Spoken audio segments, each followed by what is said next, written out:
In Forza 1, we had interest in Bugatti, and in Forza Motorsport 2, we approached Bugatti again. But at that time, Bugatti wasn't really interested in being in video games. But video games today have broadened out, and they're actually part of mass media. So I think that's opened up the door for us to do something with Bugatti. So now they're actually excited to be in video games. They're excited to be in Forza Motorsport. Design identifies the cars that we want to build based on how desirable they are. The Bugatti Veyron is a no-brainer. It's probably the most coveted car in the world right now. The style of the Veyron is very classic, sort of Art Deco. If a beautiful woman of the Roaring 20s stepped out of the car and the woman would perfectly complement each other.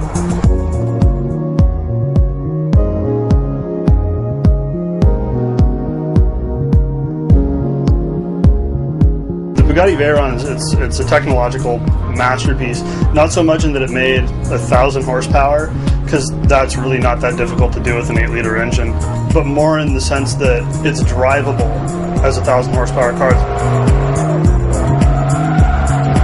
An automatic gearbox that can take a 4,400 pound car and 987 horsepower and put it to the ground with all-wheel drive and not blow up, and it's got to do that for 120,000 miles. And it's not even just like the power or anything, it's the scale. This is a 1,000 horsepower 16-cylinder 4-turbo motor that's smaller than a big block Chevy, and the Veyron itself is 5 inches shorter than the current market Jetta. It's not even a big car. To have such a beautiful design and be able to hit 250 without just frisbeeing off the road it's just incredible.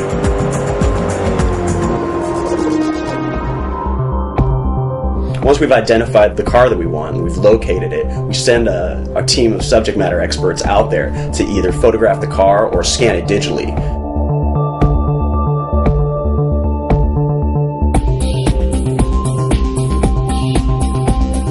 This is, in some ways, the most exciting job on the team, because you get to put your hands directly on the metal of cars that most people will never see in person. One of the new features for Forza 3 is cockpits. This presents an interesting challenge from a modeling perspective, because it's so hard to get the sense of scale from inside the cockpit and communicate that in game.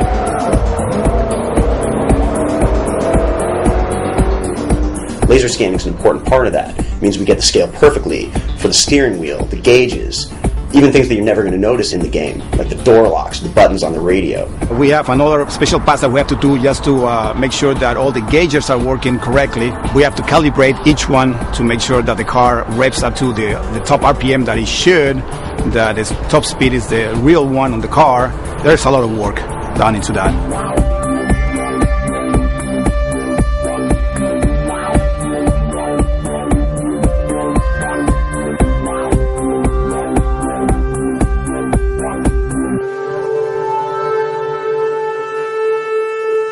Result is a super high definition mesh. For Forza 3, we've completely revamped the graphics engine. We're pushing 10 times as many polygons as we have on any previous version. It manifests itself by what you see in the game. The beautiful lines of curvature, the detail, and the lights and the lenses. The detail in the brake rotors and calipers. They're so close to reality, they're almost indistinguishable. What you see in game is what we saw on site as we photographed and scanned the car. And the cool thing is not many people in the world have seen this car in person, only in pictures. Some people haven't even seen the interior of this car. And in Forza 3, you're going to be able to customize it, you're going to be able to drive it, you're going to be able to see the interior, you're going to be able to do almost anything and everything with this car that most people will never see in their life. Everybody's psyched about having that car in our game. Is one of the most advanced cars in the world right now. It's something out of this world pretty much. It's amazing.